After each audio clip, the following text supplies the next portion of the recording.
Hello there. I haven't uploaded in a while for a few reasons. Time, laziness, procrastination, but the main one being that I was playing on a potato, which caused me a lot of problems when recording while playing. I had a lot of lags and it made the game kind of annoying to play, so I stopped. But the good news is, this is an issue of the past and hopefully I will be more consistent from now on. Other good news is I will also be able to stream now. So if you want to see me lose my mind playing against Smurfs in Silver and want to give me like some words of encouragement, please do. I will be streaming most days at 4:30 p.m. EST on Twitch. I'll try to work on a schedule. So if you have time, just come say hi. I realized recently that I've been playing Valorant for a year now, and I thought I would compile everything that I learned in this video, from casual game modes to ranked and even recently playing in Premiere. Here's everything you need to know if you want to play Valorant. The most important thing that I've learned is that mechanics are everything, but it doesn't mean that you should solely focus on it. When I started playing Valorant, I had never played an FPS game in my life. The only games I've ever played were the likes of GTA, NBA 2K, FIFA, Rocket League, which don't really have transferable skills, especially since I was playing on controller. So when I first got to play this game, I was terrible. Yes, even worse than right now, if you can believe it. I had to understand recoil control, economy, settings like sensitivity and DPI, all the agents and their abilities, all the maps, the game, and a bunch of other things. But the thing is, even once I knew about all those things, I was still not good. I was still losing gunfights consistently. But there's a solution to that: practice. I know it sounds dumb and boring, but sometimes the dumb answer is the right answer. Practice literally improved my gunfights so much, and what's more important than practice is good practice. Ever heard of that saying, practice makes perfect? Well, I think that's kind of bullshit. Practice makes consistent. So if you practice badly or keep making the same mistakes over and over, you're not going to improve. One thing that I didn't understand at the beginning of playing this game is movement. Movement, I'd argue, is more important than aim itself. Valorant is a shooting game, but also a lot of it is dodging bullets. One thing that stuck with me is gunfights are more about moving first instead of shooting first, and honestly, I was also never really moving in gunfights in the first place. So I had to learn that too. I think when starting this game, it's the first thing you should focus on, because it actually makes such a difference. And with that, you learn also things like tapping, bursting, or at least I did with my practice routine. I also think it's more important because you most likely will not improve your aim in a week worth of time. I feel like it takes years of practice for that, but you can actually have better movement quite quickly from my experience, at least better in a significant way. Lastly, a mechanic that I'm still pretty bad at is peeking, but at my level, what I'm trying to mainly focus on is not to peek diagonally.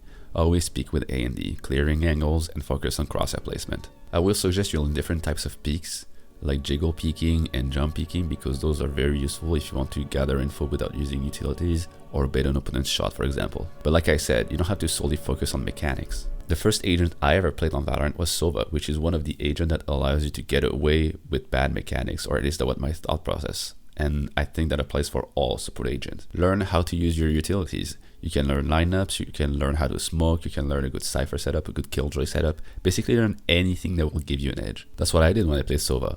I learned lineups on a few different maps, I learned plays on maps where you can wallbang. When I play Cypher or KJ, I just do setups that works. This game is not just about shooting and aim, it's also a lot about outsmarting your opponent, having a better game plan. I used to play chess a lot, and in chess usually you learn openings, but after a while you're kind of on your own. You have to make a plan, and there's a saying, a bad plan is better than no plan at all. And I think that applies to Valorant too. If you don't make a plan, don't play with your team, you just give yourself more chances to lose the game. Finally, this might seem obvious, but the most important part that I learned in the last year is to just have fun with the game. Meaning if you don't want to play this game, just don't play it. You shouldn't force yourself to do something you don't want to do. And trust me, this game will get your mental down, but I'll get to that. And when you're playing the game, it doesn't have to be ranked either. There are other game modes where you can just have fun, play a swift play, an unrated, a team deathmatch. So many times I have not wanted to play ranked, well now I just don't do it. I'll just play other game modes, I'll just do my practice routine.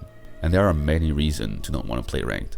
Maybe you just don't feel like it, maybe you just want to have fun with your friends, but also because this game has so many issues. From smurfs to botting, account sharing, boosting, this game has a lot of issues that it seems Riot is not willing to fix. I mean, even in Premiere, I know these people smurfing, the game mode that would probably be the easiest to moderate, and you still have a level 20 with a KD of 2 and a 50% headshot, one tapping everyone, every round.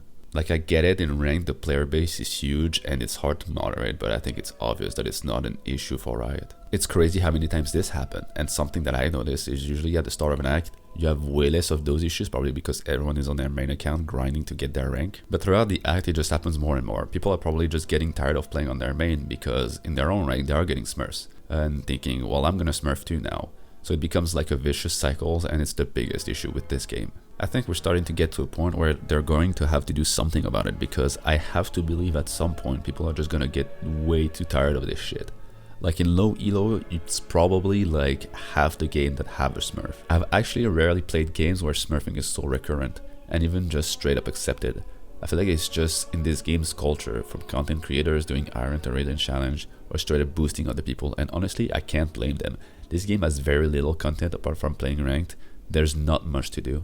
Like I said, this feels very specific to Valorant. I've played games like Rocket League, Chess, FIFA, etc. and very rarely you'll get smurfs in those games. In fact, I don't even understand the goal with smurfing slash boosting, to be honest. Like, if you're smurfing, do you have fun dunking on lower ranked players? I wouldn't. Like, where's the fun in that, in playing against people who are way worse at the game than you? I really don't understand that. This is just a coward's mentality to me. Like, just go play in your own rank, or just don't play the game if you hate it. Don't make the experience worse for others. Riot will probably have to do something about it to make their game more engaging, or maybe they just won't, because I feel like it's just engraved in this game's culture. But I hope this is one of the measures that they'll take, instead of focusing on releasing a new overpriced skin bundle or focusing on useless cosmetic. I mean, look at this shit. It's not even just expensive, it just looks horrible. Anyway, I've been playing this game for a year now, and I will keep playing it. I've learned a lot, and I will keep on learning even more, hopefully.